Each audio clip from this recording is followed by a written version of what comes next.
उन्होंने साबित कर दिया कि कोई किसी भी बीजेपी के नेताओं में मुख्यमंत्री पद की या काम करने की किसी में काबिलियत नहीं है। नेता प्रतिपक्ष तेजस्वी यादव एमएलसी के चुनाव में वोटिंग करने के लिए दिल्ली से पटना आ गए। पटना आते ही उन्होंने नीतीश सरकार पर जोरदार हमला बोला है। तेजस्वी यादव ने कहा कि लॉ एंड ऑर्डर के मसले पर नीतीश सरकार केवल दिखावटी सरकार बनकर रह गई है। कानून व्यवस्था को लेकर केवल बड़ी बड़ी बातें यहाँ होती हैं, लेकिन नतीजा कुछ भी नहीं निकलता। तेजस्वी ने कहा कि जब राज्य का मुख्यमंत्री ही सुरक्षित नहीं है तो बाकी किसी के सुरक्षित होने का सवाल कहां बचता है। वहीं जब तेजस्वी यादव से पूछा गया कि डिप्टी सीएम तारकिशोर प्रसाद ने बिहार में योगी मॉडल की जरूरत बताई है, योगी मॉडल की मांग बिहार में हो रही है, तो इस पर नेता प्रतिपक्ष ने कहा कि इसका सीधा सीधा मतलब यही है कि ये लोग खुद को काबिल नहीं मानते हैं, खुद को सक्षम नहीं मानते ये लोग। तेजस्वी ने कहा कि उन्होंने साबित कर दिया है इस बात से कि बिहार में किसी भी बीजेपी नेता में मुख्यमंत्री बनने की काबिलियत नहीं है। राज्य में बीजेपी कोटे से 2 डिप्टी सीएम हैं, उसके बावजूद भी ऐसा बयान देकर भाजपा ने सरेंडर कर दिया है। वहीं विधान परिषद चुनाव को लेकर तेजस्वी यादव ने कहा कि चुनाव के दौरान जीत के दावे तो सभी करते हैं, लेकिन हकीकत ये है कि इस बार जीत कर आए पंचायती राज प्रतिनिधि सामाजिक न्याय की विचारधारा वाले हैं और इसका परिणाम भी जल्द सामने दिखेगा। आप भी सुनिए तेजस्वी यादव की पूरी बात को। ये दावा कर रहा है कि दावा तो सब लोग करता है, बगल में नहीं देख रहे, लेकिन माहौल जो है, जो जनप्रतिनिधि इसमें वोटर्स होते हैं, वो लोग मौजूदा सरकार से बड़े नाखुश हैं।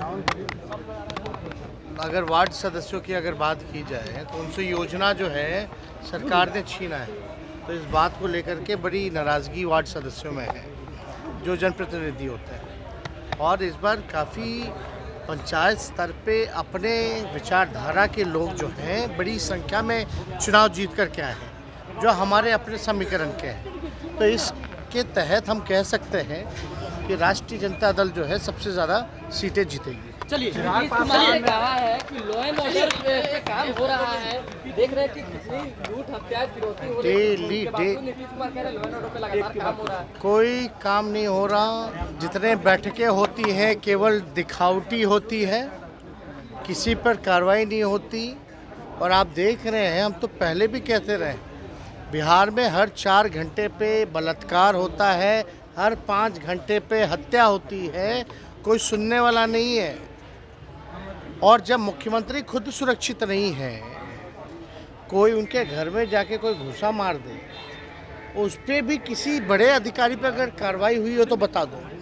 हमने दावा किया था कि इतनी बड़ी घटना है, मुख्यमंत्री को कोई जाके घूसा मार दे और किसी अधिकारी पर कार्रवाई ना हो, छोटे मोटे सिपाहियों पर निलंबित कर दिया जाता है, लेकिन बड़े जो अधिकारी हैं इनका मन इसलिए तो बढ़ रहा है।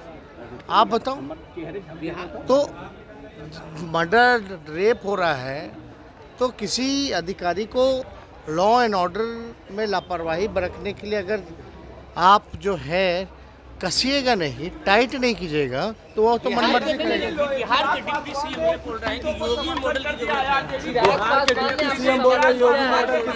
है, योगी मॉडल की जरूरत है। समर्थन किया है आरजेडी को कुछ सीटों पर। तारकिशोर प्रसाद ने कहा है क्या पूछ रहे हैं? अपने आप को यानी वो काबिल नहीं समझते। बिहार के 2 उप मुख्यमंत्री यानी अपने आप को काबिल नहीं समझते। तो अगले बार जो विश्व की सबसे बड़ी पार्टी है, बिहार में बीजेपी का मुख्यमंत्री का कोई चेहरा ही नहीं है, क्योंकि यहाँ कोई काबिल ही नहीं है। यानी ये बीजेपी वालों ने साबित कर दिया कि कोई किसी भी बीजेपी के नेताओं में मुख्यमंत्री पद की या काम करने की किसी में काबिलियत नहीं है। अब जिस राज्य में 2 उप मुख्यमंत्री हो, केंद्र में सरकार हो और सबसे बड़ी पार्टी हो, एक भी कोई काबिलियत ही नहीं है, यानी वही कर रहे हैं, तो हाथ खड़ा करना हुआ ना, सरेंडर्ड।